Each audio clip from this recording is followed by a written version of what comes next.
The sound of my suitcase wheels scraping against the pavement was the last thing I wanted to hear that day. It wasn't part of my plan. None of this was. My mom was leaving for a new job across the country, and I had nowhere else to go. That's how I ended up in front of my cousin's house, a place that felt more like a stranger's home than a safe haven. I took a deep breath and knocked. The door opened almost immediately. "There she is," he said, grinning, arms crossed over his chest like he had been expecting me for hours. I forced a smile. "Thanks for letting me stay." He waved it off. "Come on in. You know you're always welcome." I stepped inside, dragging my bags across the wooden floor. The house smelled like coffee and cedar wood, clean but lived in. His wife peeked out from the kitchen, offering a polite smile before disappearing again.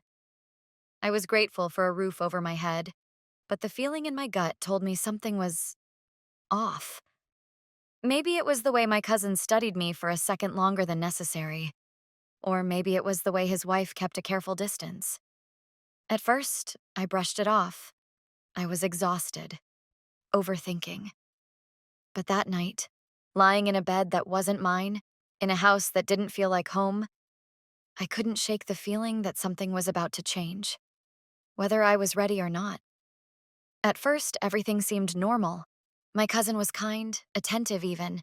His wife was polite but distant, keeping herself busy with work and social events. The house was quiet most days, giving me plenty of time to focus on my freelance work. But little things started to nag at me. I'd leave my room in the morning, sure that I had shut the door the night before, only to find it slightly open. My phone, which I always kept on the nightstand, was moved an inch or two. It was small, almost insignificant, but the unease built up, creeping into my thoughts when I least expected it. Then, there was the way my cousin started acting. At first, I thought I was imagining it. The extra second his gaze lingered on the chessboard, the way he always found a reason to sit next to me when we played. He was the same cousin I had known growing up, the same one who used to tease me at family gatherings. But now, something had shifted. One evening, while his wife was out, he made dinner for both of us. I tried to shake off the weird feeling in my chest, but when I caught him watching me across the table, my stomach twisted. He smiled, casual as ever. But I knew something had changed. I just wasn't sure what. I told myself I was overthinking, that people change, relationships evolve, and maybe I was just being paranoid. But the more time we spent alone, the harder it became to ignore the tension. He started finding excuses to be around me, helping with things I didn't ask for, making sure I always had coffee in the morning, brushing past me in the narrow hallway just a little too closely. It wasn't obvious, not enough to call it out, but it was there. One afternoon, while his wife was out, I went to grab my laptop from the living room. As I reached for it, I noticed something. His phone on the table, unlocked, with my name on the screen. A message thread, half-typed, then deleted. My chest tightened. He walked in a second later, saw what I was looking at, and for the first time, he looked genuinely caught off guard. "You okay?" he asked, but his voice wasn't as steady as usual. I forced a nod, muttered something about needing air, and walked outside. My heart was pounding. I knew that whatever was happening, it had already started. I just didn't know how to stop it. I should have left that night, packed my bags, called a friend, made up an excuse.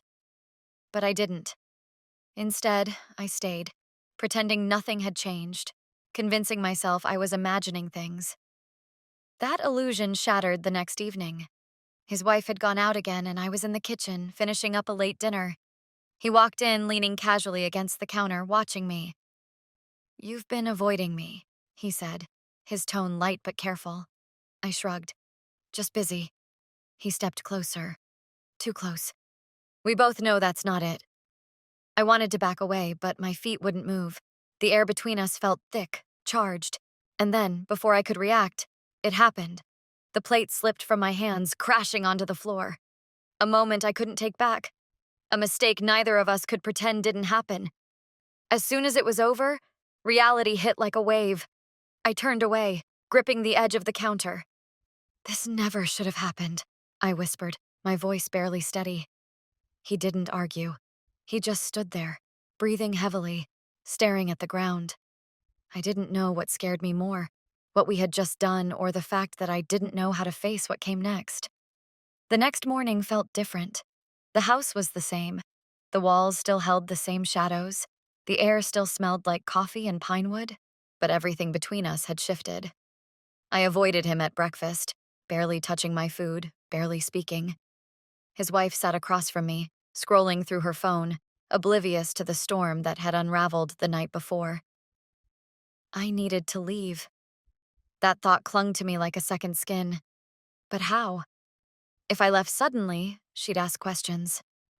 If I stayed, I'd suffocate under the weight of what had happened. That evening, as the sun dipped low, he found me outside. I was sitting on the back porch, staring at the lake, my mind spinning.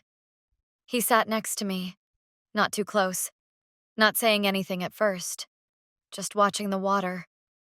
"We should forget it," I said finally, my voice barely above a whisper. "Act like it never happened." He exhaled slowly. "Can you?" I hesitated. "I have to." Silence stretched between us, then footsteps behind us. His wife. She leaned against the railing, looking at us both, an unreadable expression in her eyes. "I know," she said simply. My breath caught. He tensed beside me. "I've known for a while," she continued, her voice calm.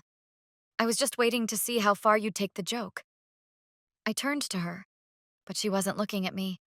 She was looking at him, and for the first time since I'd arrived, he looked truly afraid.